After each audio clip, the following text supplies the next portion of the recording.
I've always hated the common producer advice of just wing it. Oh, just do whatever you feel, bro. Let the music flow through you, bro. It's all in the feeling, bro.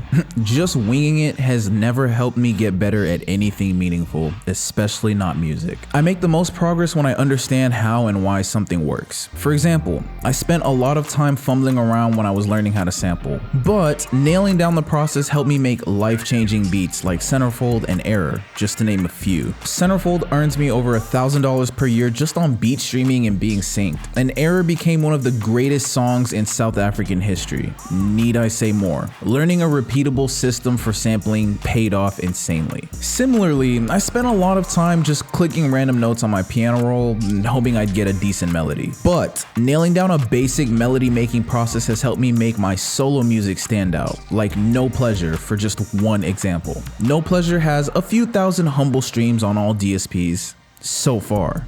And content for No Pleasure has well over 500,000 views so far. I can guarantee you this is not the result of just winging it. A simple, repeatable system pays off. I promise you, you don't need any deep music theory to do this. You just need a system that works. And that's what I'm gonna show you. Don't reinvent the wheel, use the damn wheel. Shout out to the caveman who invented the wheel. We still use that thing. And that's the point with any invention or convention that exist. It's there to make things easier for everyone else. It's there so that we don't have to reinvent it each time we need it again. Could you imagine if we had to reinvent the wheel from scratch each time we needed a damn wheel? Yet, this is what so many producers do with their melodies. Instead of just using the damn wheel, which is basic music theory in this case, they are hell-bent on inventing a new way to make melodies. And then they're shocked when it comes out sounding like ass. Just use the damn wheel, bro. Jesus Christ. Choose your wheel, choose your chords. There are many basic wheels. Wooden spoke wheels, steel wheels, alloy wheels. Similarly, there are many kinds of basic chord progressions. Let's explore one for today as an example so that you can add it to your toolbox immediately. Then I'll give you a system for easily finding your own simple chord progressions that you can use repeatedly to make your music sound amazing. The Travis Scott chord progression. This is one of my favorite basic chord progressions, which is basically just two simple parts. A minor triad, followed by a major triad. But even the naming gets to be a bit too complex and is outside the scope of things that matter to this conversation. But I'm sure some nerd will still correct me in the comments. Look, no one cares, especially if you're just starting out. The only thing you need to know is how it's built, the structure they create when they are put together.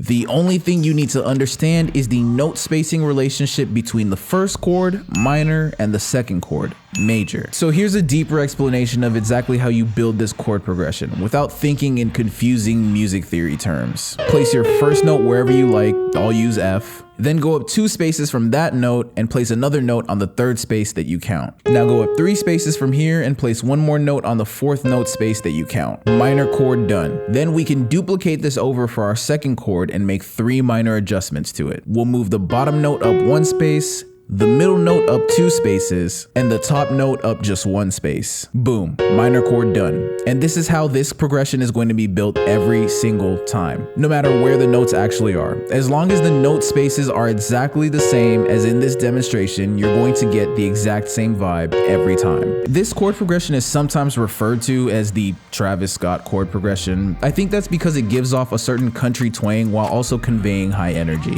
It's used in many of Travis Scott's best songs. My favorite example is Houston Fornication from Astroworld. I might need me some ventilation, a little vacation, Houston Fornication, mind redefine new renovations, space cool back out of this. That uses a B flat minor chord, which is followed by a B major chord. And both of those come together to make the basic structure that we just talked about.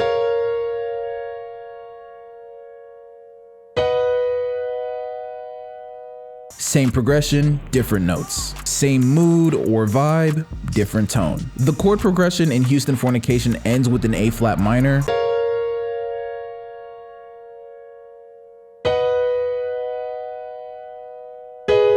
So this is called a resolving chord, and it's one of the ways that you can make basic chord progressions sound more interesting. We'll talk a bit more about stuff like that when we address methods for spicing up basic chord progressions. It's not just Travis Scott. The chord progression does not belong to Travis Scott. This is actually a common pop music chord progression. In fact, except for a small group of internet producers, no one refers to it as the Travis Scott chord progression. This is demonstrated well by Roy Woods' new album Mixed Emotions, where he used this chord progression in 2 different songs. The first example is Made Mistakes, which is the intro to the album.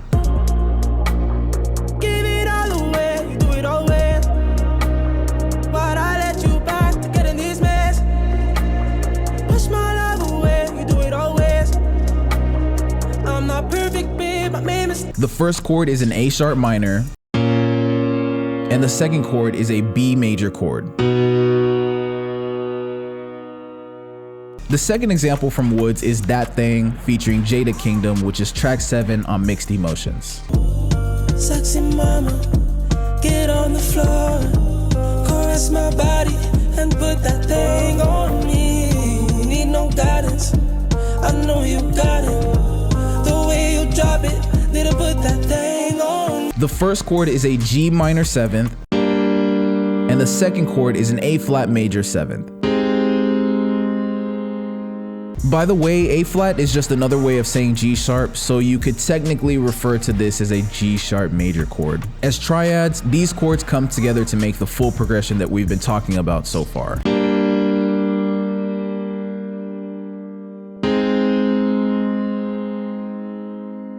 They become sevenths by adding the harmonizing notes from the scales of each respective chord in the progression. That's not technically the right way to say it. Again, some nerd will probably just correct me. But further, this is getting outside the realm of things that are necessary to discuss in this lesson. But just a helpful tip you might enjoy if you're not a fucking audio purist. You can create a seventh of any fundamentally built minor chord by going up 2 notes from the 3rd note in that triad and placing the 4th note on that 3rd space.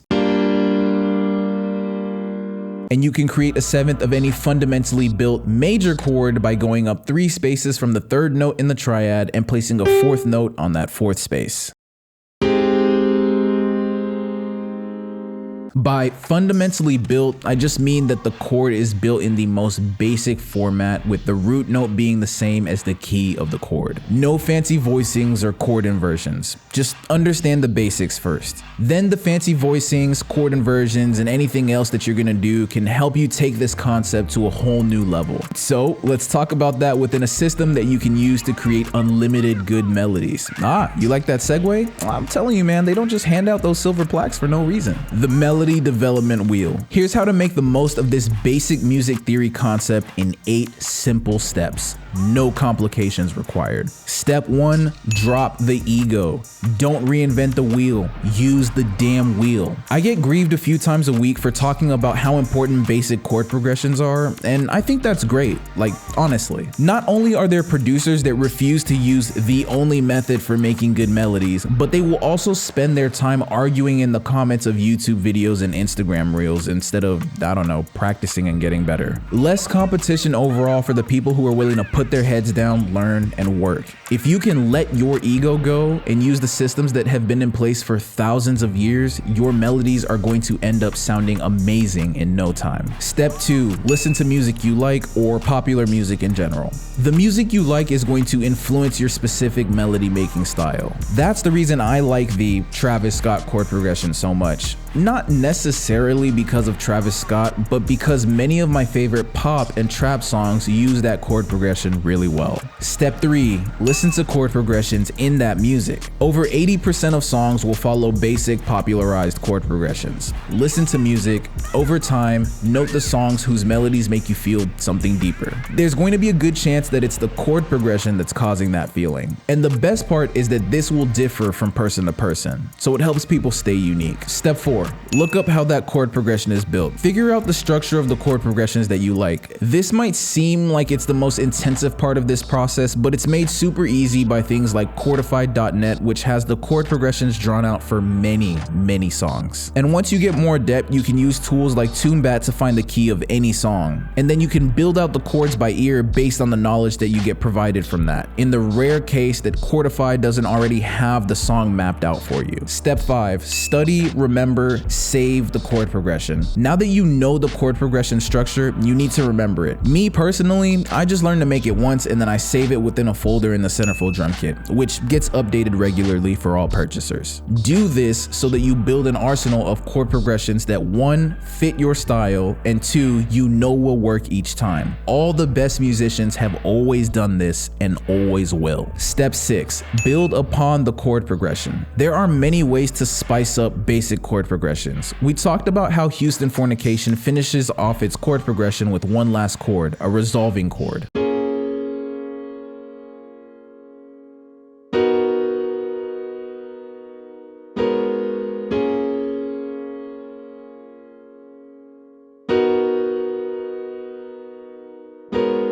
You can also use a concept called chord inversion. This is when you move the notes of chords up or down an octave to give it a more distinct feeling or character.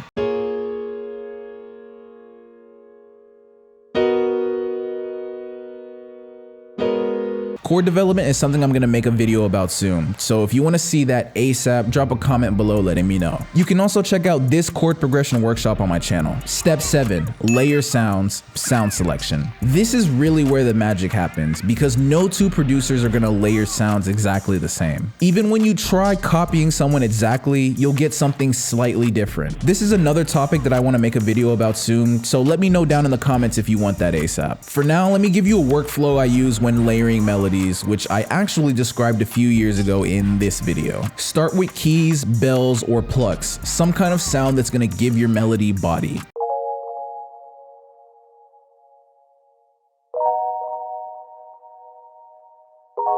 Then add an arp, and this is gonna give your melody ambient texture.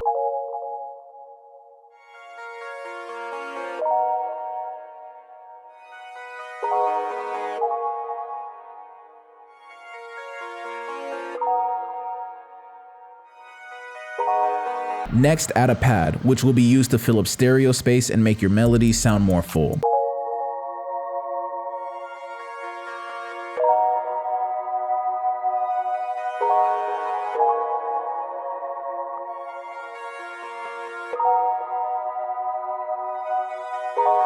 Then add bass, and do I even need to explain why? Like, never leave the bass out.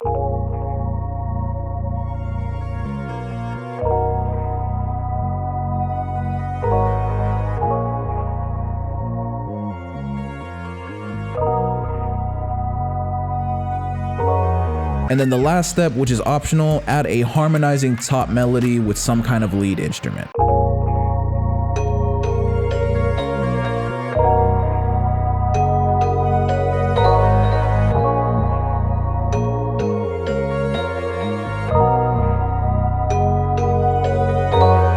Step 8, most important, practice. This isn't going to be something that you can do once and then suddenly it's in your toolbox. The melody development wheel needs to be worked regularly. Even I struggle when I go too long without practicing my melodies. And I've had my melodies on CBS before, so never think you can practice too much. Now get out there and make some bangers. Check out the links in the description. I've got a bunch of gifts down there for you, like the 14 drum kit. There's also the Sith newsletter where you can get early access to these literal topics like weeks in advance. There's also the Centerfold drum kit down there. It's the best trap drum kit on the internet. There's a bunch more good stuff down there, like free loop kits, a free course on how to build a business just like mine, gifts that I made just for you because I fuck with you. Thank you so much for watching. I'll see you soon. Peace.